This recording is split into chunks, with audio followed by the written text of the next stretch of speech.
Terpujilah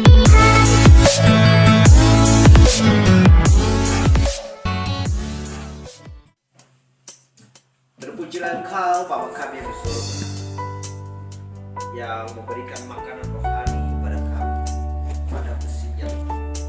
Dan zaman ini Engkau membangkitkan kembali melawan. Haleluya. Dan menyediakan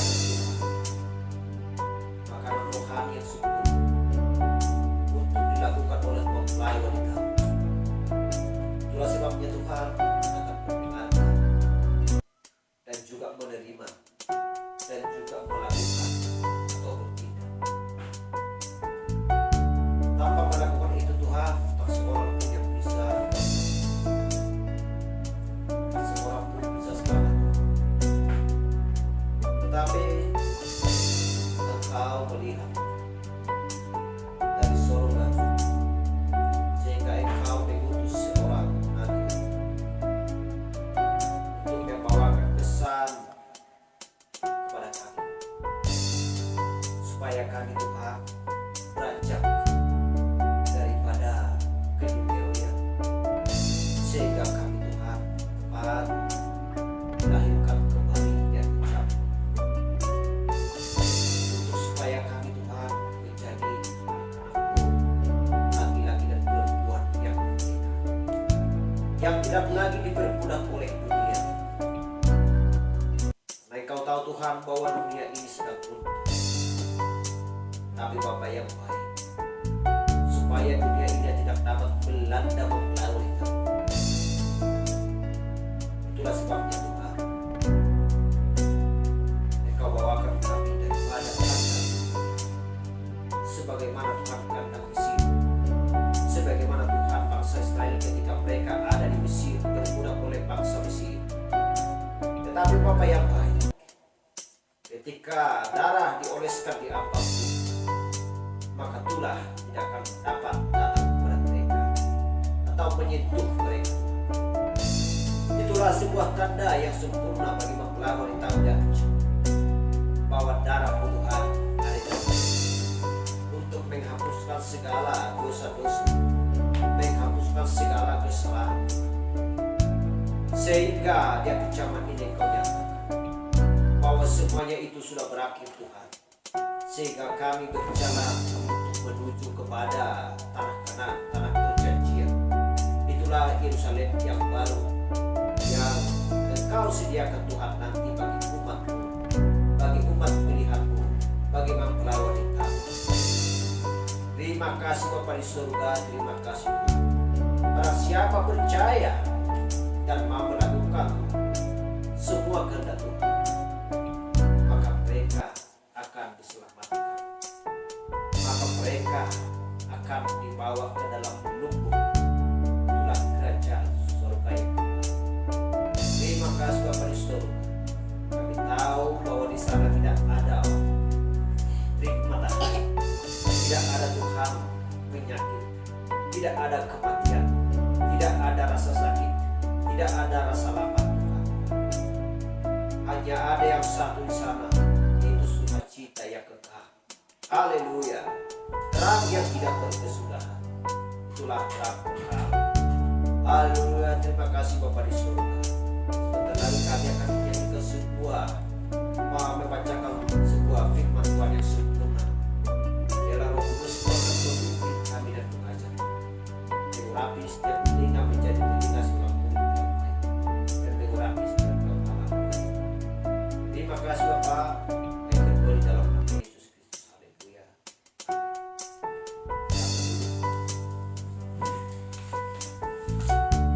Haleluya. Kita mendapatkan suasana atau waktu yang indah. Haleluya, pada waktu yang indah ini, sehingga jiwa kita dan pikiran dan hati kita dan roh kita bersukacita oleh karena menikmati makanan yang dihidangkan oleh Tuhan Yesus Kristus bagi kita di akhir zaman ini. Ini adalah sebuah pola, ya, sebuah pola yang harus kita nikmati untuk makanan jiwa kita. Haleluya. Haleluya. Sebagaimana yang sudah kita bahas, bagaimana tentang 7 zaman gereja, ya, 7 zaman gereja, yaitu dari gereja Efesus, haleluya, gereja Efesus, dan gereja Smyrna, haleluya, dan juga Pergamus, Tiatira, Sardis, Philadelphia, dan Laodikia. Dan kita sudah membahas bagaimana tentang perjalanan Martin Luther, ya, di gereja Sardis,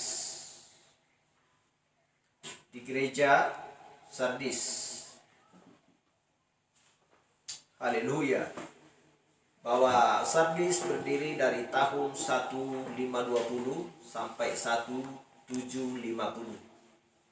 Itulah gereja Sardis, dan utusan pada gereja tersebut adalah Martin Luther yang membawakan terang pada waktu itu. Haleluya. Sama juga bagaimana dengan yang membawakan pesan juga di Perjanjian Lama. Siapa yang membawakan pesan di Perjanjian Lama? Bahwa Allah mengutus seorang Nabi Abraham yang membawakan pesan pada waktu itu, sehingga dia mempersembahkan anaknya Ishak. Haleluya. Dia tidak berpikir yang lain. Dia tidak pernah berpikir kepada hal-hal yang lain, atau bertanya kepada seseorang, bertanya kepada keluarganya. Ya, dia tidak perlu bertanya-tanya kepada siapapun. Dia hanya bercakap atau berbicara dengan Allah, sehingga dia mau mempersembahkan korban sembelihan, ya, anaknya yang dia cintai. Haleluya. Tetapi kenapa dia mau melakukan hal seperti itu? Karena roh Allah ada di dalam dia. Haleluya. Sehingga seorang nabi pun diutus, yaitu, ya, dia mengutus seorang nabi seperti Daud, ya, seperti Salomo. Dia mengutus pada zaman tersebut.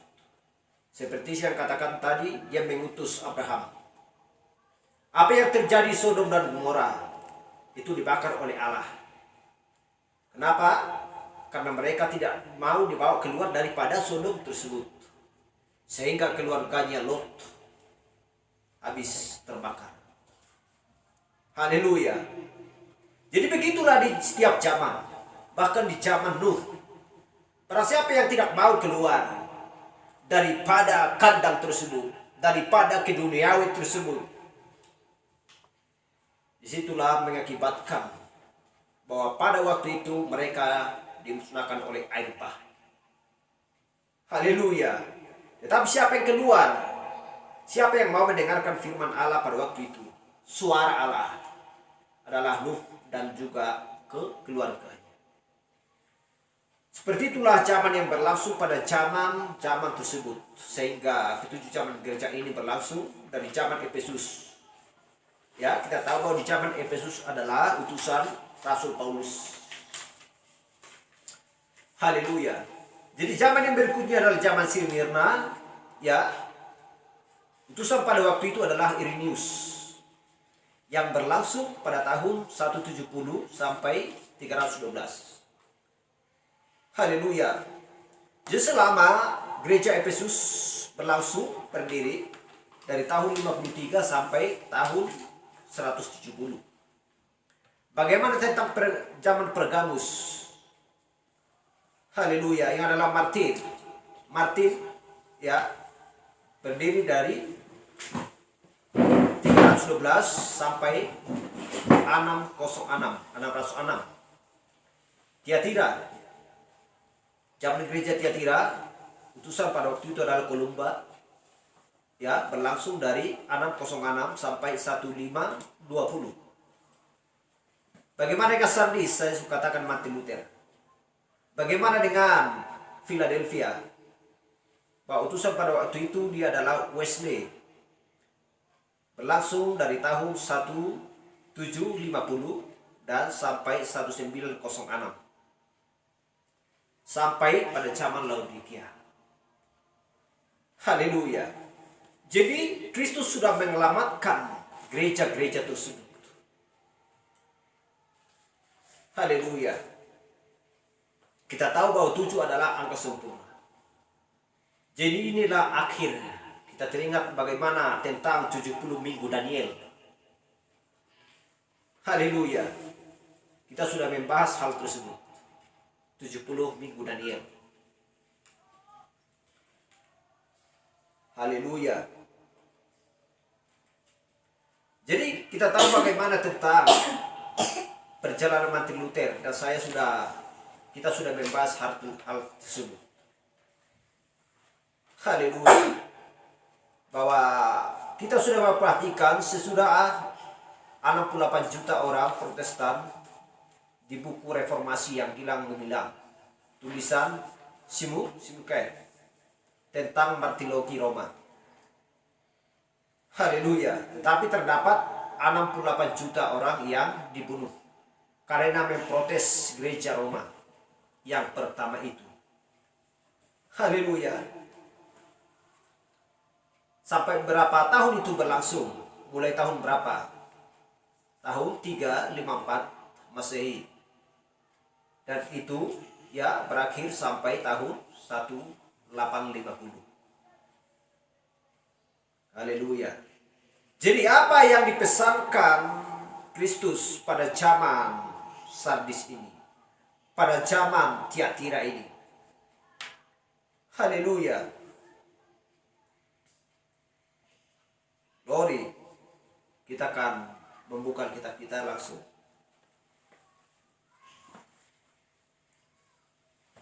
Dari kitab Wahyu 3 ayat 1 sampai 6.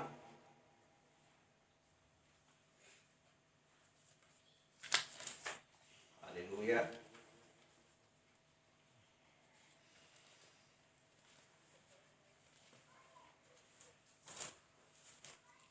Dari kitab Wahyu 3 ayat 1 sampai 6, bagian firman Tuhan. Dan tuliskanlah kepada malaikat jemaat di Sardis, inilah firman Dia yang memiliki ketujuh roh Allah dan ketujuh bintang itu. Aku tahu segala pekerjaanmu, engkau mempunyai sebuah nama yang engkau hidupi, namun engkau mati. Waspadalah dan kuatkanlah apa yang masih tinggal, yang sudah hampir mati. Sebab tidak satu pun dari pekerjaan-pekerjaanmu aku dapati sempurna di hadapan Allahku. Karena itu ingatlah bagaimana engkau telah menerima dan mendengarnya. Turutilah itu dan bertobatlah. Karena jika engkau tidak berjaga-jaga, aku akan datang seperti pencuri. Dan engkau tidak tahu pada waktu manakah aku tiba-tiba datang kepadamu. Tetapi di Sardis ada beberapa nama yang tidak mencemarkan pakaiannya. Mereka akan berjalan dengan aku dalam pakaian putih, karena mereka adalah layak untuk itu. Barang siapa menang, ia akan dikenakan pakaian putih yang demikian. Aku tidak akan menghapus namanya dari kitab kehidupan, melainkan aku akan mengakui namanya di hadapan Bapakku dan di hadapan para malaikatnya. Yang bertelinga, hendaklah ia mendengarkan apa yang dikatakan Roh kepada jemaat-jemaat. Dikatakan di sini bukan hanya kepada jemaat, tetapi kepada jemaat-jemaat. Selalu dikatakan kepada jemaat-jemaat, yang dimaksudkan kepada ketujuh cabang gereja ini. Haleluya.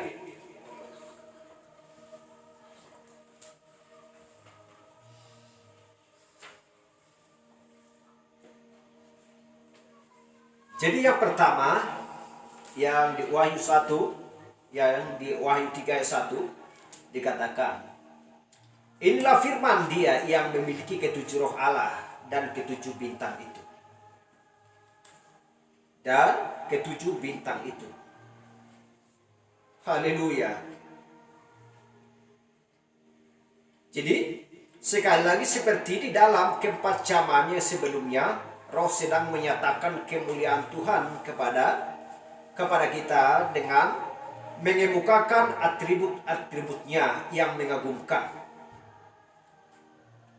Jadi kali ini sebagaimana dia sedang berdiri di tengah-tengah gereja, kita melihat dia sebagai seorang dengan ketujuh roh Allah dan ketujuh bintang. Ketujuh roh Allah dan ketujuh bintang. Siapakah sebenarnya ini? Ketujuh bintang ini. Haleluya. Kita tahu siapa ketujuh bintang itu, tetapi kita pasti akan mengetahui siapakah ketujuh roh yang dimaksudkan itu. Haleluya.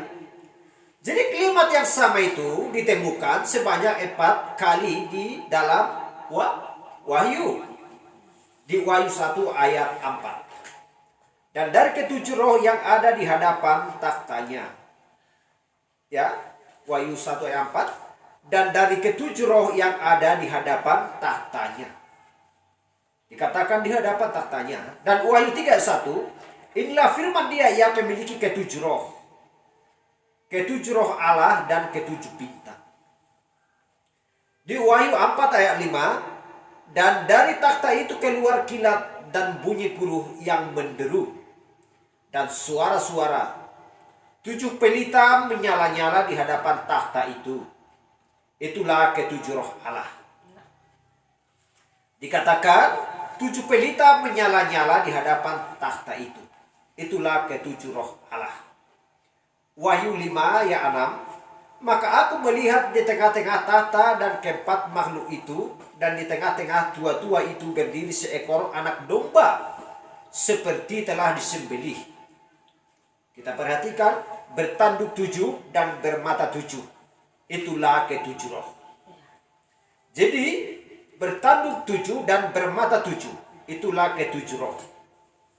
Ketujuh roh Allah yang diutus ke seluruh bumi. Pertama-tama kita tahu dengan pasti bahwa ya ayat-ayat ini bukan mengajarkan ajaran yang baru dan bertentangan dengan Yohanes 4 ayat 24. Karena dikatakan Allah itu adalah roh. Allah itu adalah roh. Haleluya. Allah itu adalah roh. Tetapi itu adalah seperti di 1 Korintus 12 ayat 8 sampai 11, di mana kita mendapati roh yang satu. Yang satu itu memanifestasikan dirinya di dalam 9 cara. Ya, demikianlah kita mengetahui bahwa ketujuh roh Allah itu artinya roh yang satu dan yang sama, yang muncul di dalam ketujuh rangkap cara. Haleluya. Jadi sekarang di Wahyu 4 ayat 5, maka ketujuh roh yang sama ini disebut pelita api yang menyala-nyala di hadapan Tuhan. Karena Yohanes tidak pernah memakai yang lain selain simbol-simbol yang terdapat di Perjanjian Lama dan diambil dari Amsal 20 ayat 27, yaitu roh manusia adalah pelita Tuhan. Haleluya. Roh manusia adalah pelita Tuhan. Jadi ketujuh roh ini didapati dikaitkan dengan manusia. Yohanes Pembaptis, Yohanes 5 ayat 35 disebut terang yang menyala, yang sebenarnya diterjemahkan dengan ya pelita yang menyala. Pelita yang menyala. Jadi lagi di Wahyu 5 ayat 6, ketujuh roh itu dikenali sebagai ketujuh mata. Ketujuh mata. Jadi Zakaria 4 ayat 10, sebab siapa yang memandang hina dari peristiwa-peristiwa yang kecil, sebab mereka akan bersukaria melihat batu pilihan di tangan Zerubabel. Jadi yang 7 ini adalah mata Tuhan yang menjelajah seluruh bumi. Haleluya. Jadi ini adalah bukti bahwa kata itu, yang 7 ini menunjuk kepada manusia-manusia. Haleluya. Jadi demikianlah kita melihat bahwa ketujuh mata Tuhan dalam hal ini adalah manusia. Jadi tentu saja mereka akan merupakan manusia-manusia yang durapi, penuh dengan Roh Kudus. Sebab pelayanan-pelayanan Allah bukanlah di dalam kuasa manusia, melainkan kuasa Roh Kudus. Haleluya. Dengan menempatkan ayat-ayat Alkitab yang sudah kita temukan secara bersama-sama, ya. Jadi maka itu membuktikan bahwa ketujuh roh Allah ini adalah menuju kepada pelayanan Roh Kudus yang sama, yang berkelanjutan di dalam kehidupan dari ketujuh manusia yang dengan siapa Allah mengidentifikasikan dirinya dengan sangat erat. Haleluya. Jadi mereka adalah matanya, utusan yang ketujuh tersebut. Dan mereka adalah pelita-pelitanya. Haleluya. Jadi siapa ketujuh manusia ini? Maka bisa dengan mudah diikat karena di kalimat yang berikutnya disebut bahwa ketujuh bintang yang sudah diberitahukan kepada kita adalah sebagai ketujuh utusan bagi ketujuh zaman. Haleluya. Jadi betapa indahnya hal tersebut. Jadi kita lihat bintang dimaksudkan untuk memantulkan terang pada malam hari. Sebab matahari sudah terbenam. Haleluya. Jadi demikian pula dengan utusan yang dilambangkan sebagai bintang bagi setiap zaman, yang adalah untuk memantulkan terang dari Sang Anak A besar, dari Sang Kristus. Jadi mereka semua melakukan hal ini oleh Roh Kudus. Kita tahu bahwa Paulus adalah utusan yang pertama, dan dia berkata di Galatia 1 ayat 8 bahwa jika ada seorang malaikat sekalipun, ya, dikatakan tidak peduli yang lain, siapapun tidak peduli, sekalipun malaikat dari surga yang memberitakan Injil kepadamu, suatu Injil yang berbeda yang telah kami beritakan kepadamu, terkutuklah dia. Haleluya. Paulus mengatakan hal tersebut, terkutuklah dia. Paulus tahu bahwa sesudah dia pergi, serigala-serigala yang ganas akan masuk. Dia tahu bahwa setan, ya, jadi dapat tampil sebagai seorang malaikat terang.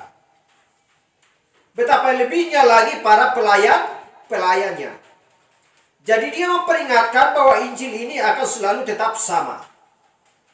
Paulus sudah membaptis di dalam nama Yesus dan membaptis ulang orang-orang yang belum dibaptis. Selam. Jadi dia menempatkan gereja di dalam aturan dan mengajarkan bagaimana mempergunakan dengan benar karunia-karunia roh itu. Dan menegaskan bahwa karunia-karunia itu tetap ada di dalam gereja sampai Yesus datang. Kita tahu bahwa Rasul Paulus, ya, diutus untuk membawakan terang firman kepada saudaranya, bukan ke bangsa kafir. Haleluya. Tetapi karena Allah membutakan bangsanya, membutakan umatnya, membutakan mata umatnya, sehingga bangsa kafir mendapatkan kasih karunia. Sehingga Injil yang dibawakan oleh Rasul Paulus disampaikan kepada bangsa kafir. Kenapa? Karena bangsa kafir pada waktu itu mau menerimanya dan mau mendengarkan pesan tersebut. Haleluya. Jadi demikianlah utusan-utusan yang berikutnya, yaitu keenam utusan yang lain yang akan digerakkan oleh Roh Kudus yang sama, menyala dengan api yang sama, dan memberikan terang Injil Yesus Kristus yang sama, dan tanda-tanda akan menyertai mereka. Haleluya. Irenaeus memenuhi syarat? Ya. Apakah Martin memenuhi syarat? Ya. Haleluya. Begitu pula Kolumba. Martin Luther memenuhi syarat? Sangat memenuhi. Haleluya. Apakah Wesley juga? Ya. Haleluya. Dia mempunyai sebuah pelayan yang besar, dan bahkan mendoakan supaya kudanya sembuh kembali. Dan itu terjadi. Jadi begitulah ketujuh zaman gereja dan ketujuh utusan yang adalah serupa Dan Paulus mengucapkan kutuk kepada siapapun yang menyebut dirinya seorang utusan, namun memiliki Injil yang berbeda dan hidup di dalam terang yang berbeda. Haleluya. Jadi sekarang apakah pernyataan ya yang terakhir tadi sesuai dengan keseluruhan firman? Itu dikatakan di dalam firman bahwa siapa yang menambahi kitab ini atau menguranginya, maka dia akan dikenakan malapetaka dan dihakimi dengan penghukuman oleh Allah. Allah berkata, aku akan menambahkan kepadanya malapetaka-malapetaka yang tertulis dalam kitab ini, atau aku akan mengambil bagiannya dari kitab kehidupan. Wahyu 22, 18, 19. Haleluya. Jadi kita melihat bahwa ketujuh roh itu sebenarnya menunjuk kepada roh Allah yang satu, yang melaksanakan kehendak dan firman Allah di dalam angkatan-angkatan yang berbeda. Haleluya. Itulah yang pertama tadi.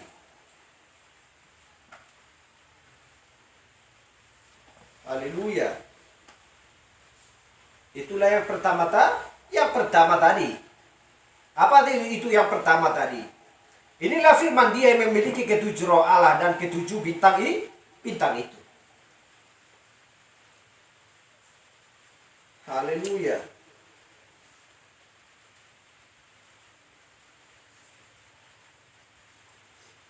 Jadi mereka semua berhadapan dengan dunia. Utusan tersebut berhadapan dengan dunia. Mereka dapat melakukan hal itu. Jadi mereka penuh dengan Allah. Mereka diutus untuk diberikan otoritas oleh Allah. Bukan oleh dirinya sendiri ataupun oleh orang lain. Jadi sekarang mereka memiliki apa yang dunia tidak dapat miliki. Yesus berkata bahwa kalau ia pergi, maka ia akan mengutus rohnya, yang dunia tidak dapat menerimanya. Haleluya. Itu benar. Atau sisi dunia tidak dapat menerima dia. Jadi roh itu bukanlah ada 7 roh, ya, tetapi satu. Dia akan selalu sama dan bertindak yang sama.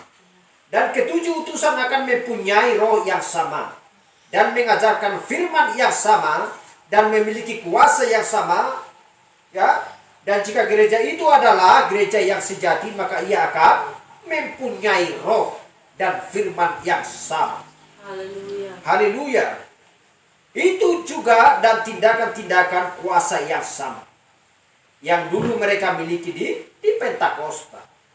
Melalui pengalaman, maka ia akan menjadi sebuah gereja Pentakosta. Haleluya. Dan akan ada bahasa-bahasa roh dan penafsiran dan nubuatan dan kesembuhan.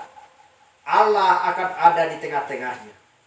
Dan Allah akan menyatakan dirinya di tengah-tengahnya seperti yang selalu dilakukan. Haleluya. Jadi, dan ia akan merupakan gereja yang tidak diorganisasikan.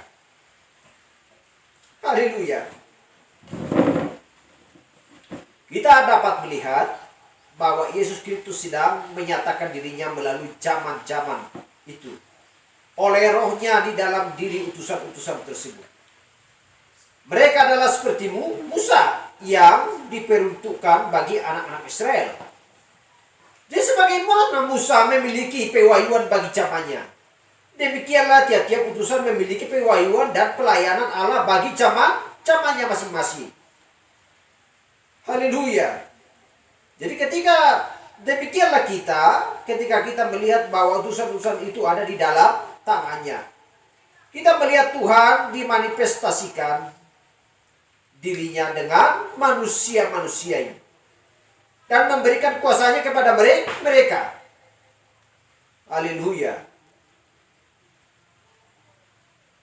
Jadi dia mempersatukan dirinya dengan seluruh gereja. Gereja yang sejati. Haleluya.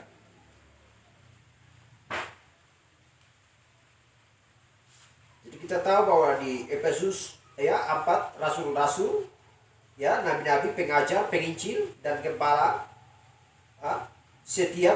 di setiap zaman gereja.